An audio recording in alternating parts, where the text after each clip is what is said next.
आदरणीय प्रधानमंत्री जी खुद के लिए तो सोचते नहीं, लेकिन वो देश के लिए सोचते हैं, देशवासियों के लिए सोचते हैं।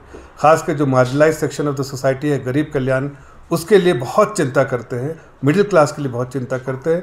इसलिए इसमें हम बारीकी से देखेंगे कि इस बार जो हमारे बजट में आदरणीय प्रधानमंत्री जी की जो सोच है और जो उनका विजन है विकसित भारत का, वो इस पहली बार जो विकसित मोदी 3.0 में पहला विकसित भारत का बजट जो है वो किस दिशा में है, और जो 2047 का जो हमारा संकल्प है आदरणीय प्रधानमंत्री जी का, उसकी अगर आप ठीक से एनालाइज करेंगे, सकारात्मक तौर से देखेंगे, तो आपको साफ दिखेगा, उसी की झलक दिखेगी कि हम जो अमृतकाल 5 साल के अमृतकाल का संकल्प जो है और 2047 का जो संकल्प है, उस दिशा में इस बजट को पेश किया गया है।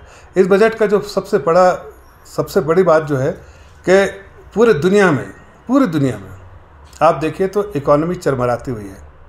आपको ही मालूम होगा, सभी लोगों को मालूम होगा कि 2014 में जब हमने इस सरकार में आए थे, तो जब देश की अर्थव्यवस्था को इनहेरिट किया था तो चरमराती अर्थव्यवस्था था, और दुनिया में कहा जाता था कि सबसे 5 जो सबसे कमज़ोर लार्ज इकॉनमी, बड़े देश की जो इकॉनमी है जो सबसे कमज़ोर है, उसमें से भारत 5 देशों में भारत भी था।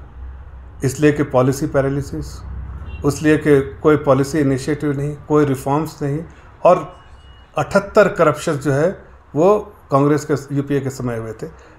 तो जो अर्थव्यवस्था बिल्कुल लड़खड़ाई थी, वहाँ से आदरणीय प्रधानमंत्री जी ने जब अर्थव्यवस्था को संभाला, तो उस वक्त हमारा फोकस रहा कि पहले अर्थव्यवस्था को इकॉनमी को पटरी पे बैठाएं।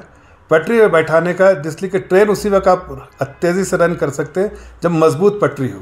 न्यू मजबूत होगा तो घर आप जो है मंजिल बना सकते हैं। तो आदरणीय प्रधानमंत्री जी ने उस वक्त इस बात की चिंता नहीं की कि किस हालत में हमने चरमराती इकॉनमी के लिए वाइट पेपर ले आते तो शायद हमारी पार्टी को बहुत फ़ायदा होता। ये जो हमारे देश में जो जनता है, उसमें जो यंग पॉपुलेशन जो है, वह यंग वर्कफोर्स है, वो सबसे ज़्यादा यंग फोर्स जो है इस देश में है।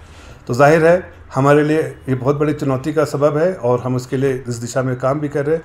पिछले 10 सालों में हमने 12.9 करोड़ जॉब क्रिएट किया है, 12.9 करोड़। आगे आने वाले दिनों में जॉब क्रिएशन के लिए हमने 2 लाख करोड़ 5 साल के लिए आवंटन किया गया है। 2.1 लाख करोड़ का आवंटन किया है, जो कि 5 स्कीम सरकार ने बनाई है। 5 स्कीम के अंतर्गत जॉब क्रिएशन हो, उसमें चाहे एम्प्लॉयर्स हैं चाहे एम्प्लॉयज़, दोनों को जो है जो उसका इंसेंटिवाइज़ किया गया एम्प्लॉयर्स को, ताकि ज़्यादा से ज़्यादा जॉब क्रिएट हुए।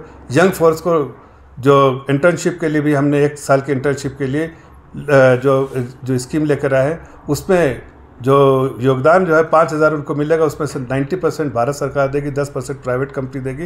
लेकिन बड़ी बड़ी कंपनियों में जब ऑन द जॉब एक्सपीरियंस होगा 1 साल का, तो अपने आप ही मजबूत हो जाएंगे। क्या आप मजबूत हो जाएंगे? इसलिए कि किताबों का एक लिमिटेड ये रहता है कि आपको डिग्री मिलती है, लेकिन एक्सपीरियंस जो है ना मेक्स अ मैन परफेक्ट। तो इसलिए प्रधानमंत्री की सोच है कि स्किल डेवलपमेंट पर बहुत फोकस होना चाहिए।